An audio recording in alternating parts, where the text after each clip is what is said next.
Oh, hi. I guess I'll go to the cave.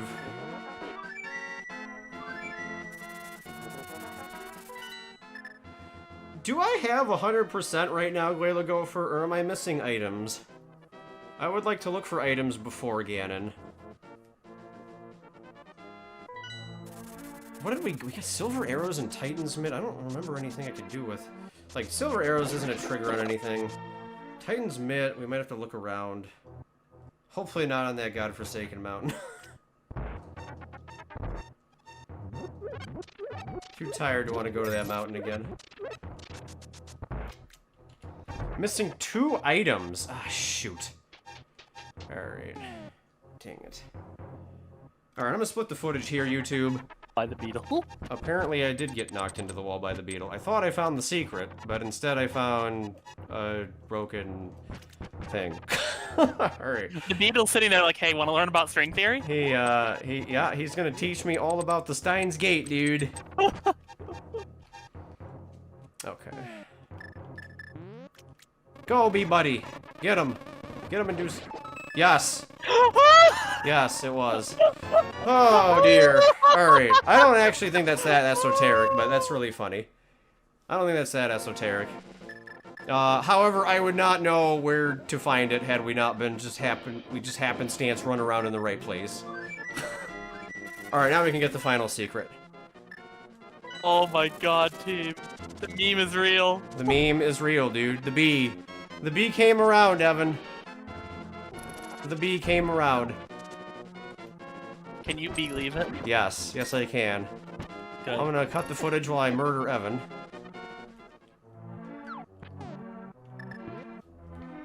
Alright, final secret time. Alright. As you set the book back on the shelf, a note falls out. Use the mirror at the western entrance of the Dark Realm maze. Dude, we were onto something. Yep. We were actually onto something. There was something in that freaking maze.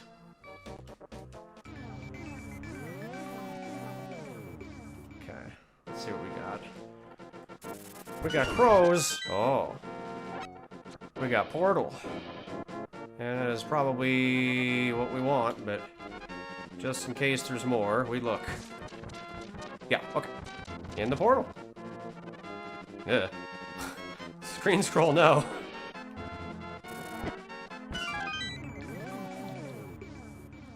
Alright, let's pay attention. Let's see. What do we have here? Titan's Mitt secret! Let's go, dude. Okay. Oh boy. Optional puzzle for experts only. Alright, Evan. It's time to fold, buddy. Yep. There's apparently more secrets. Okay. So we're gonna do the Samari trick. We're gonna hookshot through. I can take this stuff. Okay, I probably should take that stuff. Let's take that stuff. Let's see if we can up the ante on the hard optional puzzle from Parallel Worlds. Your bead's looking pretty weird. It sure is. Alright, so that is obviously step 1. What are we doing after that? We're gonna somehow hit a red-blue switch up there. I think I might just need to go up there to find out what's going on. I'll make an alternate state because I think it's funny every time I just load into the Aghanim fight by mistake. Alright. This is gonna be tight timing. Because both of those other things are also hookshot targets. Alright. Wait, what's to the left of me? Okay, not a hookshot target. Alright, now let's begin. Let's begin the pain train. Okay. Alright. That timing is brutal.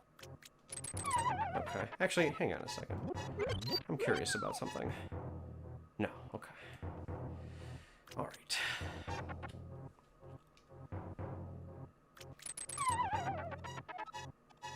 That is actual pixel perfect. It is, yeah. It's because of the 2 hookshot targets on the side. Yep. Got it. Okay. Okay. This is gonna need like 50,000 states, probably. I do apologize, everybody.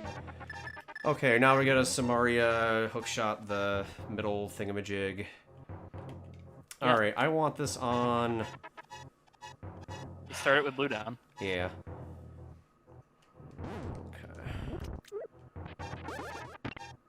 I can't start it on blue down. But what I think I might be able to do is Pixel Perfect shoot through... Oh god. Oh! Alright, okay. That might be what I want. It is consistent with the first one. So, get ready, except I can't do it this way. What we're gonna have to do is that, and then I'm just gonna need the state here. Wow! Actually, first try, never mind. Okay. Never mind, dude. Okay. Shortcut? Shortcut. Shortcut is very helpful.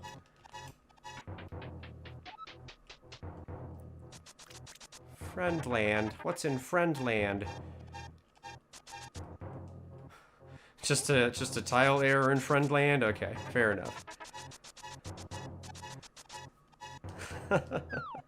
Zol, buddy! Alright, let me look around for any other silly... like a Stalfos hiding or something. Okay. Everything's off the table now, Evan. Everything's fair game. Yeah, reasonable. He put up the warning sign. Yeah, he put up the warning sign, dude. Everything's fair game. Okay. Fall down to reset switch. Now we don't gotta do that. Okay, I might have to magic boomerang. Okay. I need to experiment with this and magic boomerang. Okay, I can't magic boomerang them. Okay. Oh, I just have to do the thing again. I didn't see the hookshot targets. Okay. Yeah. Hang on a second. What's over here? Okay, a red-blue switch that I don't want to hit just yet. That's presumably there in the event you mess something else. Flobberknockle it. Is Yeah. this a pit? Did I try to go in here already? Yeah, okay. I guess it's just decoration. That's where your prize will likely Oh, spawn. yeah, it probably could, because we're in the same... Oh, boy, we got our good friend over there as well, Evan. We got our good friend, the Samaria hating... The Samaria hating block. Alright.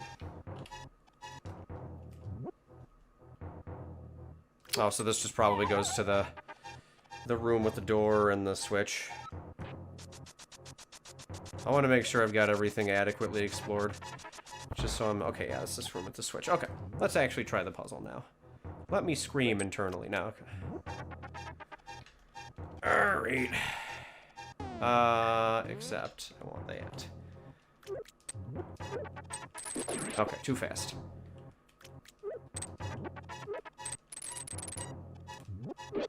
Okay. What I'm actually gonna do is see what I need to do. Alright. Okay. I'm gonna throw one at this, which I can apparently stand on for some reason. And then I am going down there to hit the switch, and that might have the Samaria block. Why do I need the 2? I guess I can hit the switch again. What's over here? They're to block fire rods. Okay. Okay.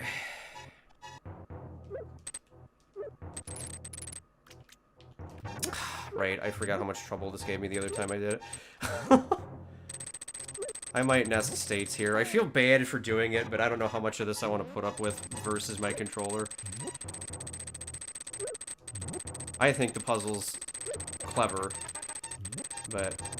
This feels like a logical culmination of the entire game. It probably is. I mean, we had to get the Titans Mint to get in here. Yeah. That was the 20. Okay, the only question is where I actually throw these things to make sure they don't... Do that, number 1. Alright, so it's already, like, lost. I think I've already lost by doing this. Yeah, I have. No, Yeah, you can throw Samaria over the top, can't you? No! The trap will hit it. No, I mean over the upper left top onto the conveyor to have it carry down to the second blue switch, detonate Samaria to get the trap stuck on the block. I don't think it'll get stuck again, but we can try it. I think I'm supposed to not hit them at all. I mean, yeah, I think that's what you're supposed to do as well, but I think that you may be able to salvage it. Oh, okay. Well, then I'd almost... Wait, what?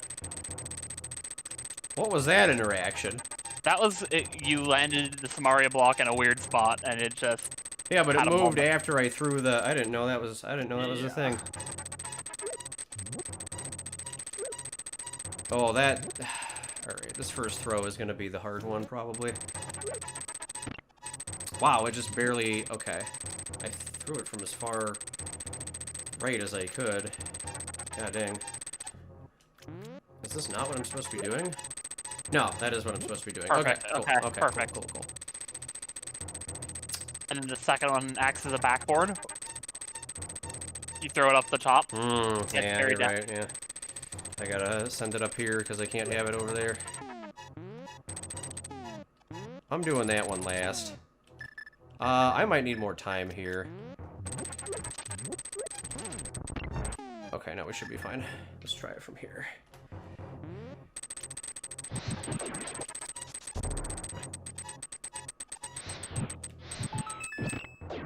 What? How the flip did that just happen? It's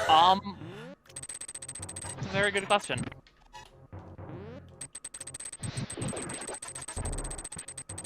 It got pushed into it. No, it didn't. What happened? Somehow it just gibbed. Oh, and then I gotta do the pixel perfect shot again. God dang it. Alright, I figured out the puzzle. I'm gonna save state through it. Though I feel bad, but I don't want to fight the engine this much, dude. I'd rather just do the puzzle. Okay. Like, I don't, again, like, I get that it's an optional puzzle, but I don't know why I'd redo the entire room every time I have to miss this shot. Line up with that. Let's try that. Okay, that did it. Okay. Oh, the Sword of Darkness. You're not sure if you want it. I don't think you know who I am. I do want this. I don't think you know who I am. I do want this. I absolutely want this. Alright, that was, I'd say about even with the Parallel Worlds hard optional puzzle. It used the items better. But the Parallel Worlds one was a different type of circuit. I like this one a lot more than the Parallel Worlds one.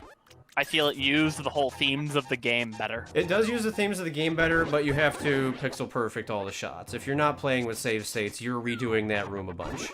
Yeah, oh, you're spending like an afternoon on this if you're doing this at save states. Yeah, so I think they even out when it's done.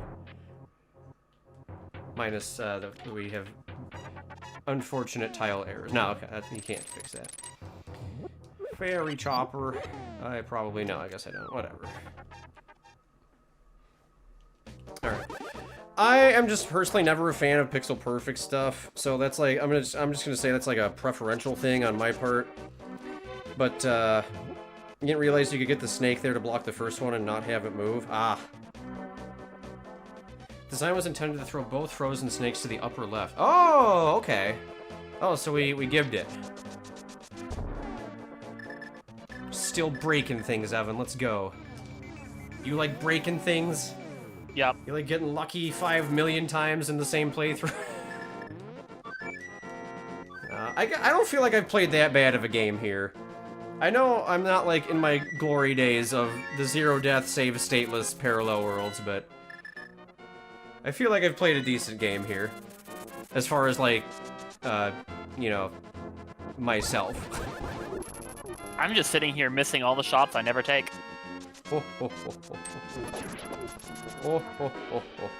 I guess we'll see what the dialogue says, because there were a couple hints that we were Ganon, but maybe we'll see who this is up here. Hey, team. Yeah. What happens if you bring all your bottles filled with bees to the Ganon fight and he has a crippling allergy? Alright, what? He gets hives. God! Alright. You piece of crap. Alright. Actually, hookshot is better here. Wait, okay, so hang on. Let me confirm from Gopher. Those were the 2 last secrets, right? Is my inventory clear now? Am I good to go here? Wow, we did it. Had a couple bumps along the way, but I would like to say a big speech. That speech being that I'm gonna kill this freaking pig. Yo. Yo. Get pranked. I got pranked. I got pranked. Gopher's reaction suggests this was not supposed to happen.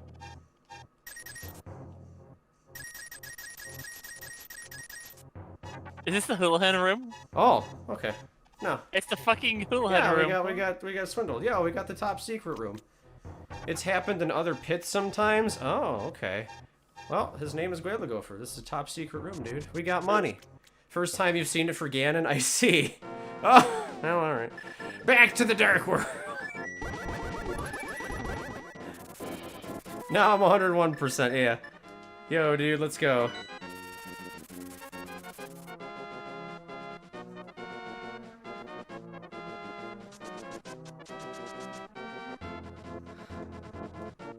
That's gonna ruin someone's speedrun sometime. It sure is.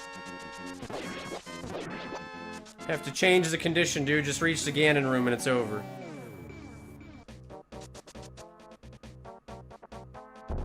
Is it possible for that to happen on dungeon entrances? I don't know. We'll just wait for him to answer, I guess. If it is, like, imagine how pranked someone would be if they try and walk into Elden Volcano and think they just hit a regular cave.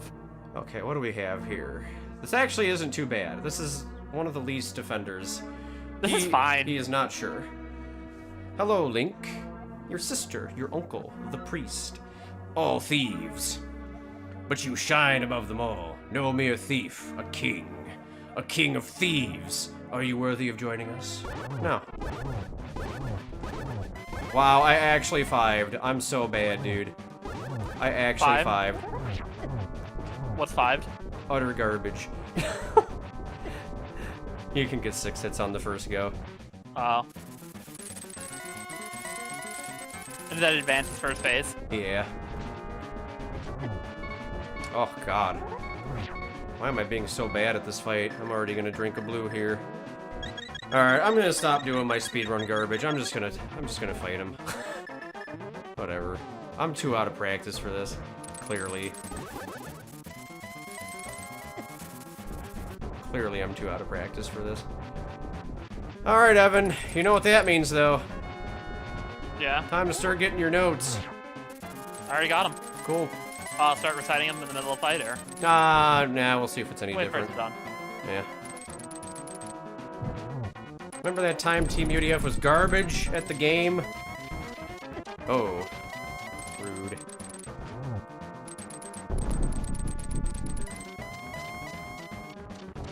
Oh, I actually stayed there.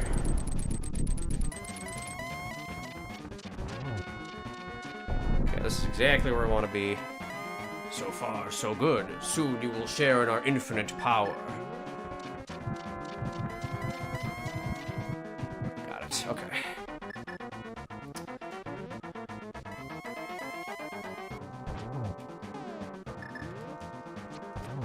Oh, no double. Rip.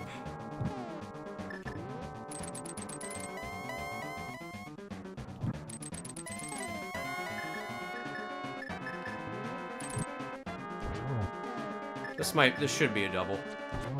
Yay! Hey. And this should be the end. Yep. GG. Cool. GG.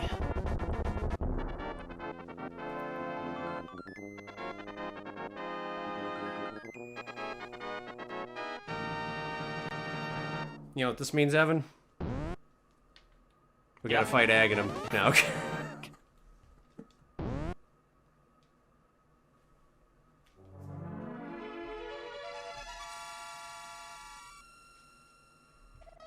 Welcome, Link. I am the Triforce. I am power, wisdom, courage. With me, the world is yours. Congratulations, Link. You are the King of Thieves. Who's the guy in the lore supposed to be? Because I'm pretty sure we're supposed to be Ganondorf. Are we Ganondorf in this hack, Guayla Gopher? Or is it just like stuff that you got going on? Oh, dude, we don't have to... We're not sitting through the one thing. Wow. That was Gerudo Exile by Guayla Gopher, everybody. Your uncle at Nintendo said it's the new canon. Heck yeah, let's go, dude. Zelda A. Link to the Past. Alright, Evan. Oh boy. I was very happy to play this hack. I've got my own thoughts. I'm probably going to tack onto your thoughts as you go along, but let's take us through your notes here. Okay, so I got pros, cons, and neutrals. Alright. Start with pros. The custom opening, it was exceptional. The story altogether, is competent. It's not like the most engaging thing in the world, but it's not offensive. It has a clear direction, sense of its own scope. It just does its thing. The new world map and overworld are also fantastic. The house puzzles are very intriguing and memorable for just like random things you find in houses and caves, which makes it easy to remember what you need to go back to later, as opposed to just random cave number 394 that a lot of, I guess, the vanilla game and other hacks tend to have this problem where just it's hard to remember where everything is. I have Bread Baker Dwarf in all caps here under pros, so... Okay. Yep.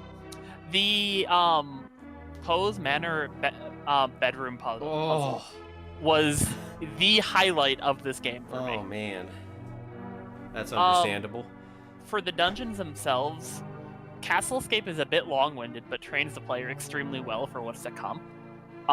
It sets solid expectations, teaches you how, I guess, the rhythm of the game, what you're in for in terms of just the room-to-room progression, the pacing, and all that. Foundry is an amazing first dungeon with lots of creative puzzles. The beetle puzzle coming to mind. Yes, God, the beetle puzzle, dude. Oh, so good. So good. I feel like Cistern goes on a little too long in its second half, but it's not like... I can't think of off the top of my head anything that's redundant or just this does not need to be there. It's pure padding. So I guess it's just like a... Actually, I feel like I could see something that could be cut. Yeah. There was that one segment in the water where its only purpose was to hit the red-blue switch and then go back up. Mm-hmm. I don't know. Yeah. That's just like, that just sits out there to me. I suppose so. But that aside, Cistern is still a very solid dungeon. Yes. Pose Manor is the best dungeon of any ROM hack yet. I'm throwing that out there. That was amazing. Glacier Peak has really creative use of the Turtle Rock pipes and the Ice Rod. A couple of the Ice Rod puzzles are a little strange because of just the physics, and this is going to be a common thread here. You have a lot of really cool ideas, and the physics engine is not capable of keeping up with what you're trying to do. And that's just unfortunate, really. But I don't really fault the game for it. It's just, this is the cost of business, unfortunately, which it's ugly, but it is what it is. Yeah.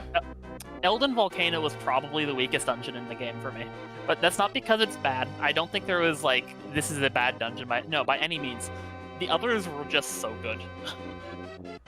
Yeah. That's fair.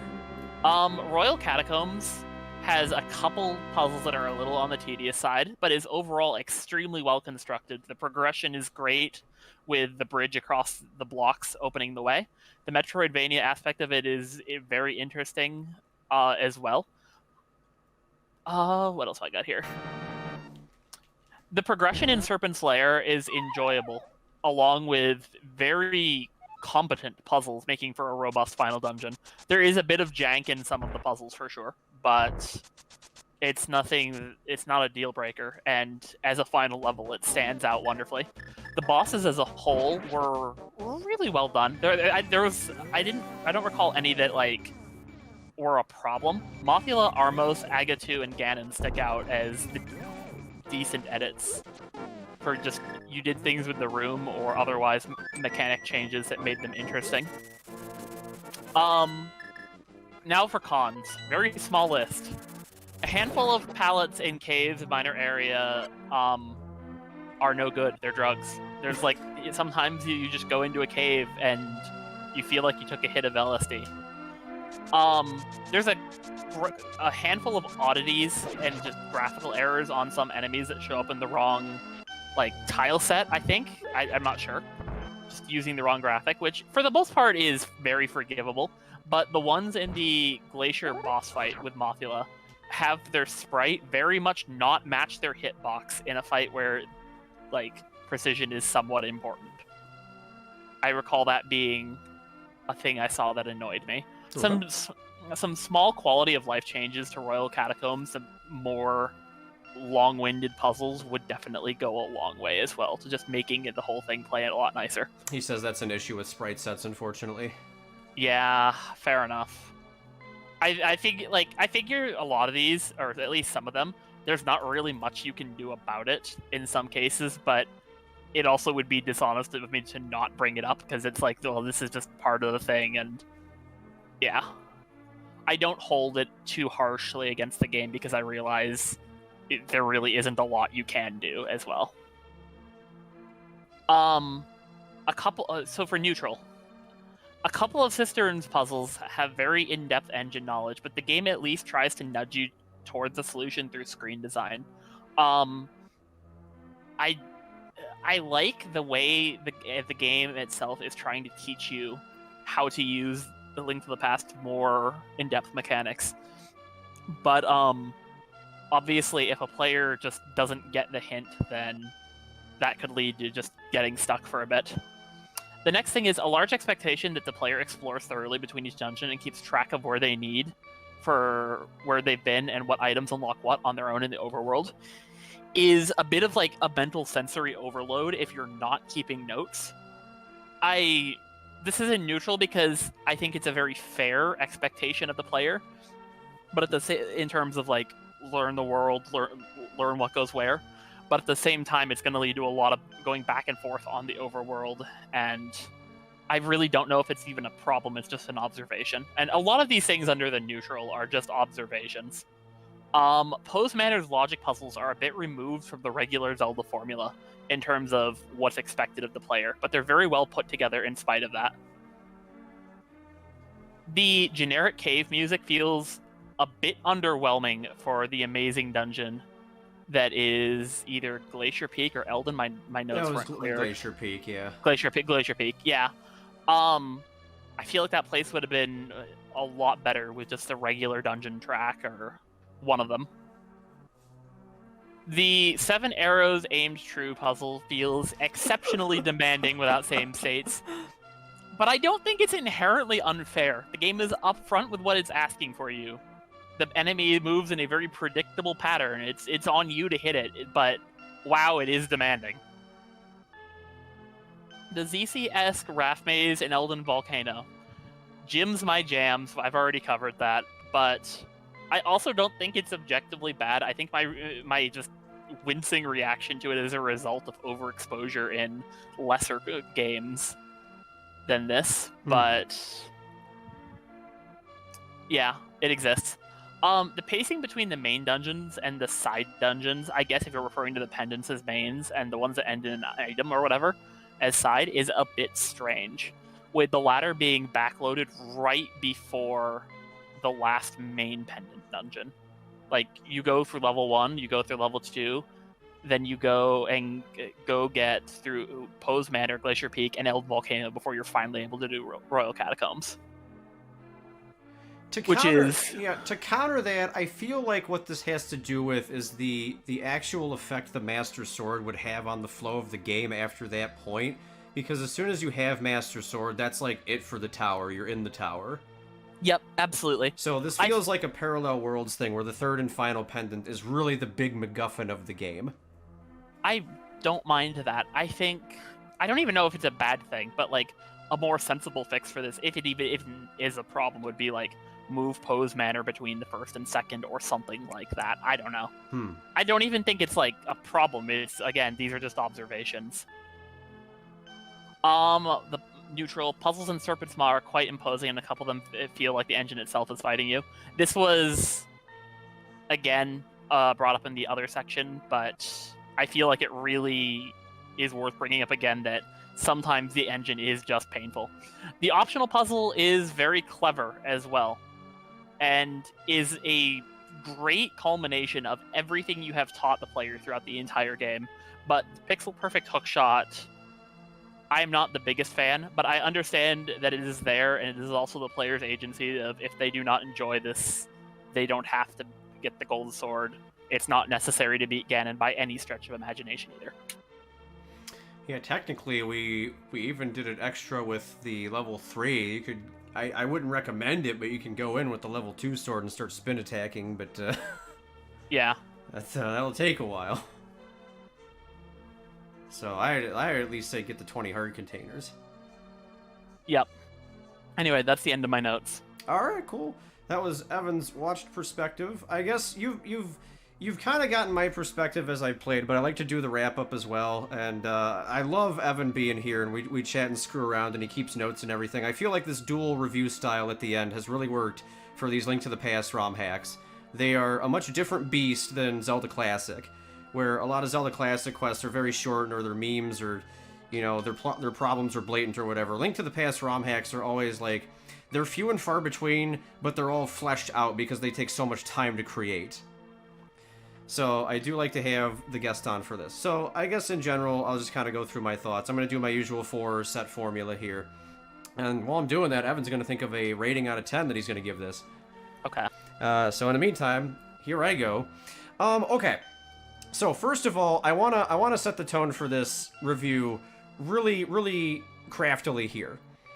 The tone that I'm going to set for this is that I would 100% this game again. I would start from scratch, and I would go through, and I would 100% it again with save states. With save states. I believe quite a large portion of the game is doable without save states. A huge percentage of this game is doable without save states if you just have a little bit of patience. I do the thing where I save time and everything. But I just want to point out that I don't see anything in here that would be like too completely ridiculous or too over-the-top bearing to 100% it again. And let alone play it again. So the intro segment with Hyrule Castle, I do agree goes on a bit long, but I didn't feel it that much. And if I'm completely fair, there was one turn that I did not take that I should have, and I think I even told myself I should have, that wasted a lot of time. So I feel like the length of Hyrule Castle got stretched out by maybe a good 5 minutes or so to my own fault. So Hyrule Castle ends right around the time it's getting to be too long, and it works for a nice little intro dungeon, like Evan said. It teaches you that this is going to be a different type of ROM hack. It gives you a general idea for how the enemy flow will be, for how the puzzle flow will be, and, more importantly, Hyrule Castle and Eastern Foundry, in combination, already teach you that this hack is going to leave you where you need to go. I think maybe, like, only one time that I can even remember, and I'll bring it up later, but one time that I can remember in the entire ROM hack where I felt like I had to do something really strange or goofy after a puzzle to get on my right path. Whereas every other time I solved a puzzle, I was right there, I was ready to go. I was right in front of the locked door, or I saw where the locked door was, or I could remember where it was. It was like really simple. You get thing, here's the next thing you go to. I feel like this is a very underappreciated technique in both Link to the Past ROM hacking and Zelda Classic. People miss this a bunch, and I know I didn't do it great in AU all the time as well. It's like I said, it's a thing that a lot of people miss. Is that sometimes it's just nice if the player can see where they're going and they can understand how the dungeon is constructed, and it's not just they wander random sets of rooms until they happen to get it right to where they go. I feel like there's places for both. But here, especially given the reputation that Link to the Past ROM hacks have, I feel like this is pulled off very well. I feel like the structures of the dungeons and everything about them are actually, like, really well put together. It's very clear to me that Guela Gopher understands game design.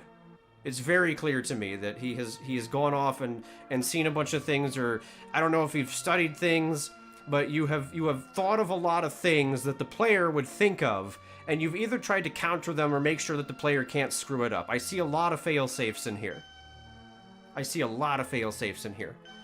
So kind of a little side note there, but we go back to the Eastern Foundry. Eastern Foundry might be my favorite level 1 in any Link to the Past ROM hack. I think the theme that it just oozes the theme of the assembly line factory, and I don't think I have ever seen a more thematic dungeon in the entirety of a Link to the Past. Most Link to the Past dungeons boil down to, well, here's the fire one, or here's the water one, here's the ice one. It's like, or in some cases they don't really have an identity. Like Ganon's Tower in vanilla doesn't really have an identity. It's just a gauntlet. That's not much of an identity. But here, all the themes are played into very well. I actually feel like I'm on an assembly line in the Eastern Foundry. I actually feel like I'm digging around in the Gerudo Desert looking for buried treasure in the Royal Catacombs. I can actually, like, breathe the themes of these dungeons, and that's why I think that a lot of them flourish so well, is because not only were their puzzles very clever, but the attention to detail in making the areas and using the gimmicks within those areas gel with what they're supposed to be doing, instead of just saying, this is the water level so it's blue, this is the fire level so it's red. Every item in its use in those dungeons makes a lot of sense, and I'm very happy for that. I think the dungeon gameplay is phenomenal overall. Like Evan said earlier, the story is kind of bare bones, but A Link to the Past never had a hugely detailed story either, so I'm not even, like, docking points for this or anything. It looks like it was confirmed that we're playing as Ganondorf here, so it's a nice little interesting backstory. The swords and things are changed accordingly so that we can, you know, so we get a little bit more lore, we get a little more things in the open world here. We get to see things moving around. So kind of as a gib to myself here, I named the character Link, so oops, it wasn't supposed to be Link, but okay. But yeah. I do agree that the Mountain Cistern goes on for a little too long. That one segment at the very end stands out to me where you just kind of go down, hit the switch, and come back up. The vertical labyrinth puzzles are always trouble for people to visualize because they've got the, we see things left, right, we don't see things up, down, typically. That's where a lot of abstract math and stuff comes in, so there's a clear difference between what I saw and what I think a lot of people would see here in this ROM hack. There were several times, starting with the Mountain Cistern, that I started thinking to myself, alright, probably the typical player would have a lot of trouble with this, but the game does give you enough tools to figure it out. Nowhere else was that more true than probably the Royal Catacombs, where, again, really hits the only major negative for me, is that in that one room you can win the puzzle, but you can lose the room just because of, like, some goofy nonsense with A Link to the Past using red-blue switches as blocks for not being able to pull statues through, and other things like that. It's probably the only time I actually rolled my eyes at the game design, is, like, trying to figure out why that red switch had to be there, where you could just make the player do the puzzle again anyway. But yeah, so the Royal Catacombs had a Metroidvania style that I thought was pulled off pretty well overall. You go get the bow, and then you come back, and you can do some things with the Popos. You can get the Cane of Samaria. You can come back again. You can get some more stuff. The heart pieces are very well distributed for the period of time that you have to use with the dungeon. You come back to this thing like 3 or 4 times, and each time you get just a little bit more, and you get just a little bit curious what's actually going to be sitting for you at the end here. So, despite my difficulties with some of the Royal Catacombs puzzles, I do think it's like thumbs in the middle, leaning to thumbs up overall. But yeah, the one catacomb puzzle where this is actually the spot where I feel like either I did something unintended or maybe something went wrong. Maybe the room design itself pigeonholed the design, maybe the room itself pigeonholed the design because of where the crystal switches had to be. But the room with the statue, the very tall room with the statue, every other puzzle up to the point in the ROM hack had left you in a position where once you spawned a treasure chest or something, you're pretty much done, right? You hookshot to the chest and you're off or whatever. But this puzzle, it wasn't the case for some reason. This one had, like, extra steps after the chest had appeared. And so I feel like this just messes with the player expectation a little bit in maybe a negative sense, where the player has been trained incessantly throughout the ROM hack to go hookshot to the chest as soon as they get it, and then you're done with the puzzle. You can just exit the room. So I'm not sure why that one particular puzzle had an extra segment that the others in the ROM hack don't seem to have. I was also very, I don't know, tired of the puzzle by that point, so maybe I just missed a different solution. This kind of happened with some of the side quest puzzles as well, where I had trouble visualizing an easier solution, but we managed to kind of hard push through it. So, but again, that's like,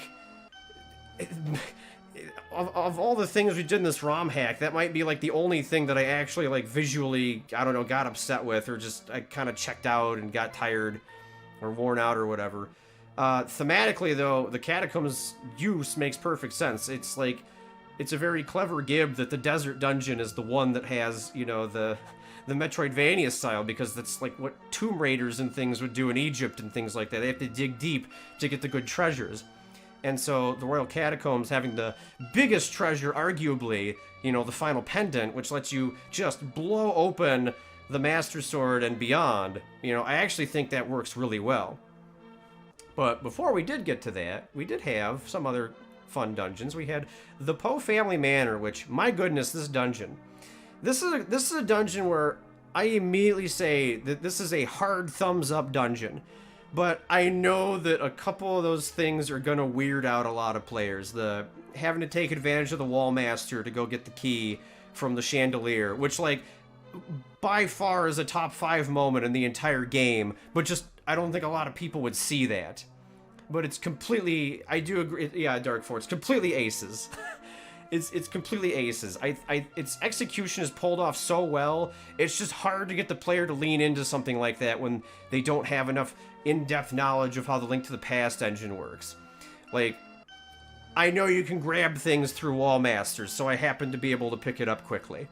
I don't feel like a lot of other people might know that, but maybe I'm wrong. Maybe while this was going on, people were like, ah, of course that makes perfect sense or whatever, but this is just the way I see it. I don't see it as a typical player solution. And I don't know what you can change about it, because it's so good as it is. The chandelier itself foreshadows how it works. You know, you told me about the shadow that you've got draping below the chandelier. I'm not sure what else you can do there. So it's like, it's a hard thumbs up puzzle, but I don't know how you reach more people with that. And maybe it's never been a problem. But, yes. The staircase as well. The staircase that just kind of appears out of... I'm sorry, it doesn't appear out of nowhere. You take a staircase, and it takes you to a different location. People in Zelda Classic have argued about these types of puzzles forever and a half. I don't feel like there's a definitive solution to it. I feel like even though I did stumble upon it by complete accident, I don't feel like it's that horrific, because there's a couple things leaning in favor of that puzzle. Number one, the treasures in the dark room are just completely nothing. And there's no way by that point in the game that you would hit a red-blue switch and go up there for, like, what was it, 10 arrows or something? There has to be something suspicious about that to the player. Like, at some point, and I don't know, just at some point the player has to start asking questions. It's not just a blind go through and hit buttons and win the game type of deal. You have to start putting some effort into things somewhere. Somewhere. So this is the puzzle, and in addition to that, the Poe family puzzle itself afterwards, you know, the SAT question, he called it. That's the point where you start asking the player to, you know, use their noggin for some things. You've asked them to map out vertical dungeons. You've asked them to map out horizontal dungeons. Now you're asking them to solve more in-depth puzzles with the engine itself. And so I feel like this progression works very well, but I do see where it would lose a lot of players. So I'm kind of curious to see if the Poe family manor lost any players. You know, Guayla Gopher's here in chat. He can probably share the experiences of watching people play the dungeon and everything. But I'm super curious about the reception for the Poe's family manor, because Evan and I think both agree that it's like top 3, if not top 2 dungeon in the ROM hack, but it would pose a lot of trouble for newbies and people not familiar with the inner workings of A Link to the Past. Very, very Poe.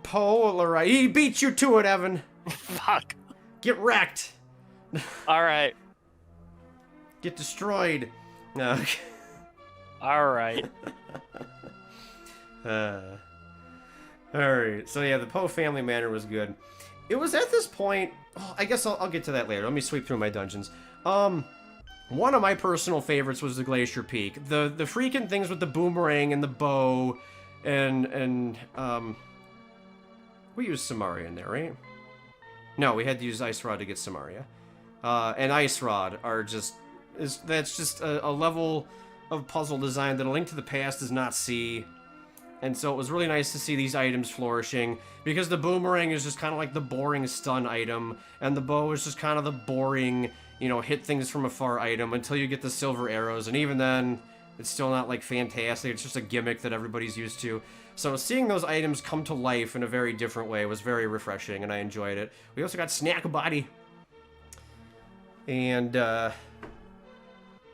just everything about that dungeon worked for me. Probably a little bit of jank with, you know, trying to pick up the ice enemies from beyond the Mothula barrier, but in general, you have enough resources to do things, and that is actually a major plus for this ROM hack as well that I keep forgetting to mention, is this ROM hack is, like, generous with resources. It understands that at some point, you're probably not going to be waltzing around. This game, I'm going to be as bold as to say, this game never assumes that you're wandering around with a green potion, ever.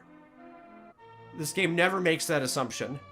There are big freaking magic pots everywhere, because the object is to make the player be skillful about the puzzle. It's not about luck of the draw as to whether you've got enough magic or not. Even Link to the Past failed in this regard. You know, with the Trinex fight in the original and everything, right? And the Cold Stare fight in the original. So, like, ROM hacks and remakes and things like that are becoming much more aware of this, and no hack has been more aware, I believe, up to this point than this one. You know, I don't know how Parallel Worlds drops were affected in 1, 2, 3. I guess we'll find out, but I remember that having a couple small hiccups. Secrets of the Past, the other ones I played, High Leg to a smaller degree. But this one was very aware that, like, dude, the player needs so much crap, and we're just going to start loading up these pots. So that was a very welcome choice. And that is also one of the reasons why I feel like a lot of the stuff becomes much more reasonable without save states, even though I did go ahead and use save states for my style here. And until you get to the pixel perfect stuff or fighting the engine or whatever, I feel like this flourishes, and it's just like, you don't really need to worry about... Like, you still have to play skillfully, but you're not going to, like, run out of resources at a pivotal moment and have to come back through, like, 25 rooms to pick up what you were doing. Like, really, people need to pay attention to this and give the player more drops. They need to understand that this ROM hack pulled this off extremely well. I can't say enough good things about the drops in this ROM hack. There's a lot to take advantage of, and like, it was taken advantage of elsewhere, but freaking Glacier Peak, dude. Glacier Peak pointed out to you. You're in good hands. Like a good neighbor, State Farm is there, dude. So, Glacier Peak, hard thumbs up. Easily, and the map room and everything, just so good. Just everything about it worked for me. I don't have too much to say about Ellen Volcano. Some of the Samaria puzzles are a little weird, but again, this is where the engine kind of started to show its flaws, let's say. Like, being able to hook shot into the Samaria thing as it's falling, so the puzzle doesn't work as intended. These are things Guayla Gopher should not be bothered to look into, because it's just like, it's a complete fluke that it can happen. It just happened to me several times. Some of the puzzle designs are a little rough in there. This is where I kind of started to see some of the difficulty ramp, and maybe that was the intent, that the difficulty curve was supposed to increase in this dungeon in particular. But overall, I did think it worked out quite well. There were a couple really creative rooms, like the fire rod puzzle with the blue switch that you had to make sure was on the right color at the end of the room, and a couple of the carry the blocks through the fire bars things. While a little bit difficult, not too bad at all. Plenty of reset rooms, plenty of recharge rooms, and some shortcuts went a long way for this dungeon, I feel like. It did a good curvature with the space as well, where you would kind of go through an area and then just be done with it. And this occurred throughout the rest of the ROM hack as well. I just forgot to bring it up. So you don't feel like you have to, like, okay, I got the fire rod, now do I have to check everything again? And again, both styles can work, but just the one that this hack chose works particularly well. And what else did we have? Eldin Volcano. Let's see. I'm missing a dungeon here, because we went back to Royal Catacombs. Tower was not really a dungeon. And then the Serpent's Lair, I do have to admit that even with some of my gripes with the engine, the puzzles really are at the level that they probably should be at that point, even some of the weirder or esoteric ones, because it's like, the puzzles presented throughout the rest of the ROM hack are so creative and so well used that it's like, at some point, you're just going to run out of ideas for things to do with these items, and so you have to up the ante just a little bit, and piece by piece, and slowly but surely, Serpent's Lair did that. So Serpent's Lair is a good culmination of things that were going on in the ROM hack. There were several puzzles that we saw in previous dungeons, and some of the mini-dungeons and things like that, especially when we had to get the Moon Pearl. So yeah, I feel like everything works there. So yeah, Eastern Foundry, hard thumbs up. Mountain Cistern, kind of regular thumbs up. Poe Family Manor, hard thumbs up. Glacier Peak, hard thumbs up. Elden Volcano, hard thumbs up.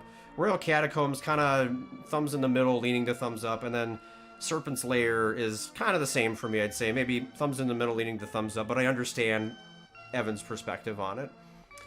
So I guess that makes Hyrule Castle level 1, because there were supposed to be 8 dungeons. So I guess Hyrule Castle was level 1, because I think that's only 7 otherwise.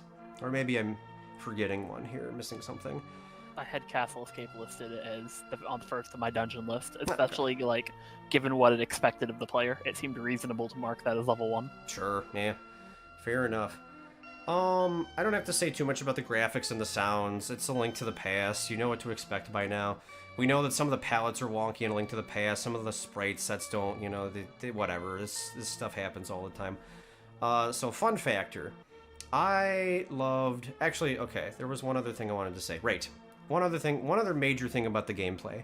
And I need everybody to understand this, because I feel like either between me running around or looking for secrets or going through the dungeons and spending so much time on the puzzles, between me saving and loading save states or whatever and kind of skewing the experience a little bit, I want to make one thing perfectly clear that I have noticed throughout the course of this ROM hack. I feel like this ROM hack managed to figure out almost a perfect formula for A Link to the Past combat. At no point did I feel like I was getting completely harassed by high-level enemies with low HP. There aren't like 50,000 enemies on every screen. There's no enemy spam. There's a lot of Zols to help you refill hearts and everything. The fairy drops help out with this. This might be like a top 2 A Link to the Past ROM hack as far as combat is concerned. I don't even know if at any point I felt like the combat was unfair. Like, even the things with the spikes and the Armos Knights, that's not too bad.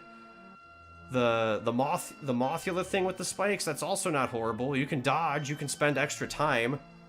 You don't want to wear the player out, but some of these things have to happen the way that they are. But the Poe Family Manor has a couple rough enemies. They've got Gibdos and things coming towards you. They got some of the flying heads, but they're not presented in a room that you have to panic. They're presented in rooms where you can spend your time and invest into the combat instead of feeling like everything has to die right now or I'm just gonna flop. So yeah, I feel like the combat would go very underappreciated if you're using save states, but I feel like it's like the perfect epitome of fair. Yeah, yeah. Especially for a game that's so focused on the puzzles. The combat doesn't need to be, I guess, competing with it for volume, so to speak. Yeah. It can just be doing its own thing. It's inoffensive, yet not, like, brainless. It gives you something to do with your weapons that's reasonable and, like, makes you want to expend resources on them instead of being so easy to the point of, I'll just sword everything, it'll be fine. Mm-hmm. This is also where the ROM hack and Guela Gopher show even more self-awareness. There is no sign of Cold Stare and Trinex. And there's very good reason for why there's no Cold Stare or Trinex, because the Blue Mail, the level 3 sword, and the level 4 sword are all optional.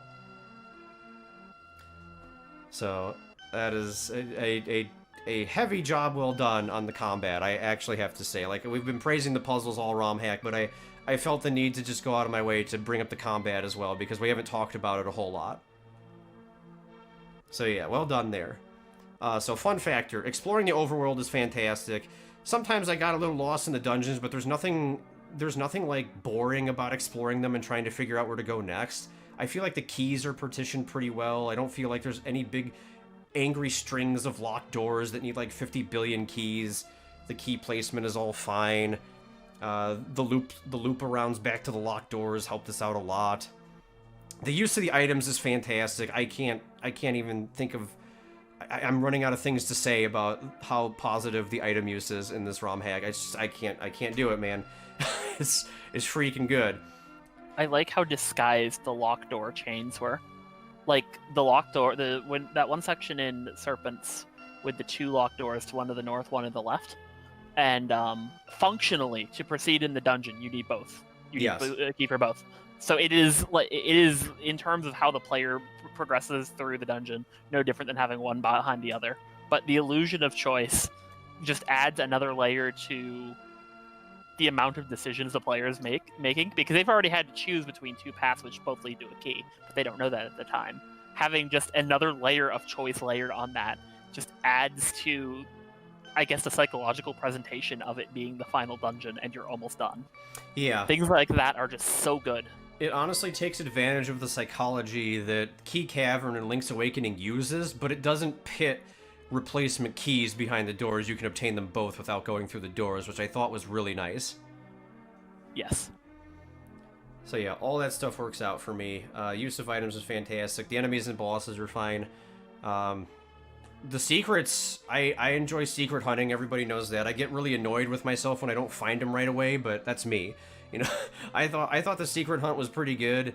This is not a huge overworld, so there aren't that many places to hide things, and even when Gopher told me that the Book of Medora is hidden in an esoteric spot, I guess, like, the way that I solved the Secrets of the Past room with the bee being unintended at least, like, gave me the hint that we could do the bee again, and then Evan was like, do the bee again. I'm like, okay, fine, we'll do the bee again, screw you.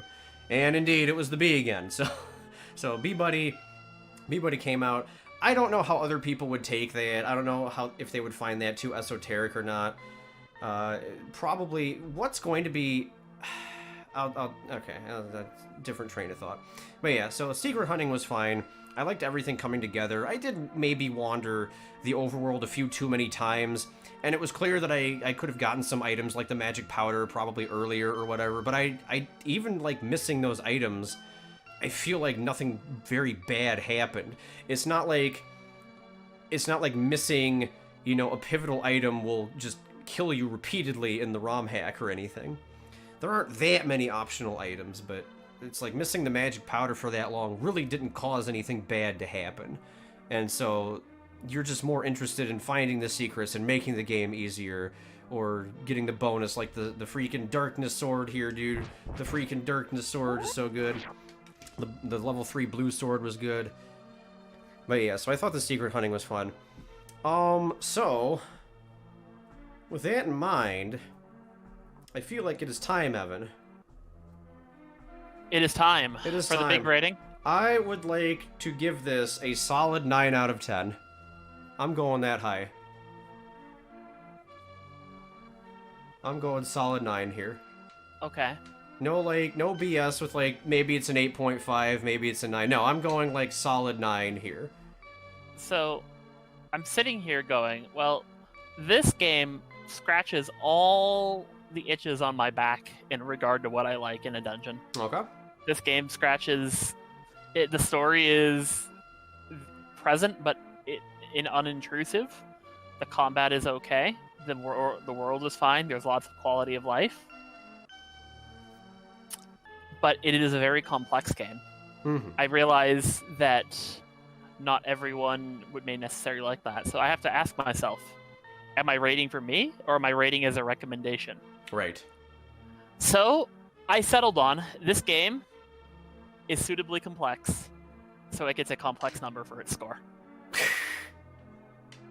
God dang it, Evan. If it's not clear how much I enjoyed this game, you haven't been paying attention. I adore it. If you put a gun to my head and said give a numeric rating, I'd probably say 9.5. Okay, yeah. But there was one thing you said there where keep in mind I'm rating this with save states. Mm-hmm. I gave myself a lot of conveniences that maybe some players would either not have or choose not to have. I feel like there's a lot of places here that could be dangerous for people not using save states. So this is like, I do highly recommend it. I would say play with save states as like a precaution, so that you can enjoy the full experience without repeated exposure to the same puzzle that might force you to go back over and over again. But I really do absolutely think that this is something special. Yeah. Like, if I don't know if Guela Gopher intends to do more, but I'm basically telling you, I would play more. I would, like, hardcore, just throw Evan right back in his seat and be like, here we go again, buddy. Yeah. Okay, so to give you context, I stayed up, like, one of those nights I was actually up, like, 36 hours that I stayed up to do the recording session. I knew if I went to bed, I would just crash and be gone. But this was worth staying up to do a recording session of. I was actually dead that session and probably contributed very little to it, but yeah, this was like, I wanted to do this repeatedly in the LP slots. I didn't want to like BS around. Let's do a second game today. Let's do a a different game today. I was like, we're doing freaking Gerudo Exile during the LP segments, dude. This is the first time I've looked forward to something like this in a very long time. Parallel Worlds, I feel like I rated highly as well, but that was for trophy reasons. I feel like this has good trophy potential, but I also feel like there's a lot of great game design in here, and just, it really shines, dude. It really shines.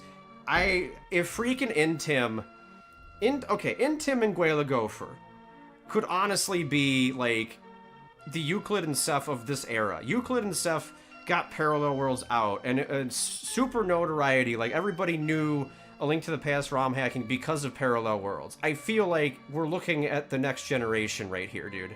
I'm not even gonna, like, sugarcoat it. I've been pondering this for the longest time. Like, am I going too above and beyond with this? But it's like, the more I think about it, the more I just see the next gen of A Link to the Past ROM hacking right here, dude. yeah. And Guela Gopher says he's got more ideas, but no time. That's fine, man. It's all good. You gotta do what you gotta do, but I'm telling you, man, you should pat yourself on the back at least once for this. This was a joyous A Link to the Past ROM hacking experience. And I don't even recall the last time I said that. We've played good Link to the Past ROM hacks, but just like, I think Evan hit it on the dot when he said the thing earlier. Now, when did you ever decide you were going to do a second playthrough in the middle of the first playthrough? And I had a lot of trouble figuring out if I said it in Parallel Worlds because of the second quest, or because I actually wanted to trophy it, or if I said it in like one of the smaller ones like Secrets of the Past or something. I know High Leg we did play twice, but that was because of Teamudf issues. But yeah, thank you for recommending this to us, or I guess requesting it there, rather, Guela Gopher. This is absolutely going on YouTube. People need to see this ROM hack. Regardless of whether they played and have the same good time as me, or whether they have the same good time with the puzzles, this is a necessary viewing or playing for A Link to the Past ROM hacking. Yeah. I would agree with that. So yeah, I do feel like it earns the 9. For those of you who don't, you're not too familiar with my weighted average system, usually what happens is it's really hard to escape the 9.5 because of how the weighted average works. So essentially, like, 9 and 9.5 are the largest scores. It's like, it's really hard to just get a 10, and I also firmly believe, like, as a math professor and everything like that, you can always improve. Like, people loved AU to death, but I'm still sitting here years later looking at AU Remastered and being like, maybe I should change some things. I don't think anything is ever actually perfect. But that's not to say that you can't, like, 5-star something or 10 out of 10 something. That's just, like, how the weighted average works. So, like, I'm, like, actually serious when I pick through these things and I'm like, yeah, this is a solid 9. Like, it's not a 9-, it's not an 8.5 leaning towards 9. It's, like, a solid 9 out of 10. I'm a little weird with my rating system. I don't think Evan's got any strange quirks. This is probably just a 9.5 out of 10, and that's the end of it. Well, okay, so my thinking is, if I'm willing to round a rating to the nearest 0.5, a 10 doesn't inherently imply perfection because something a 9.8 could be rounded to a 10. Meaning, if I give something a 10, it's not inherently saying you have nowhere to improve. That could just be, this is the good stuff, and short of popping Rice Krispie treats out of my computer, it's not getting any better than this. I see. But at the same time, like, the part of the reason I gave you my half shitpost complex number answer first is because this is a game that I feel is going to widely vary in terms of what people get out of this. I absolutely agree. Without the pun, I do think there's a lot of things in here that'll be polarizing. Yeah. And like, ultimately everything I saw really appealed to me. I really enjoyed everything about this. But at the same time, I realized that a lot of people might not.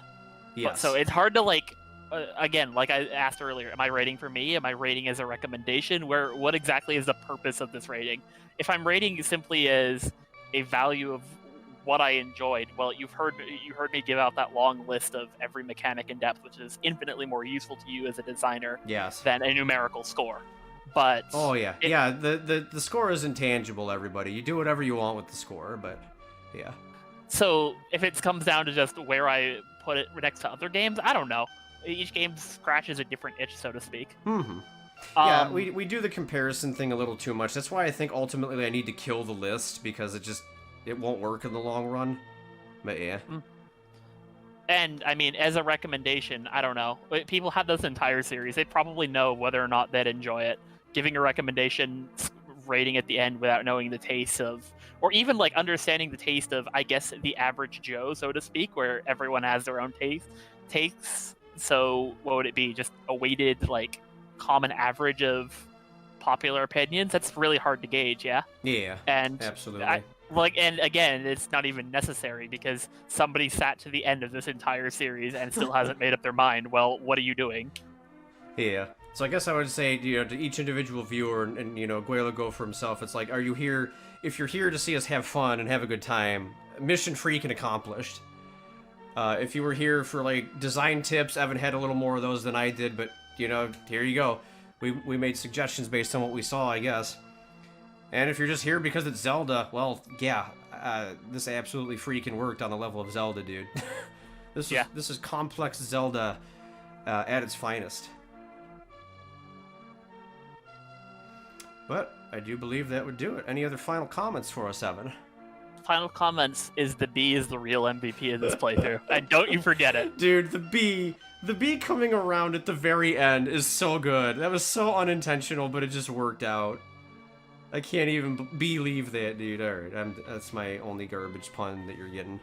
Alright, I think it is time for us to be gone. It is. What a phenomenal experience, though. Thank you again, Guelago, for this creation. This potion is toasted to you. Excellent. And to all the chat, we'll see you for the next one. Who knows when that'll be? We'll do some more ZC, I'll do some workshop. But we'll see y'all for some more Teamudf gaming, everybody. Thanks for watching, everyone. Bye! Bye-bye.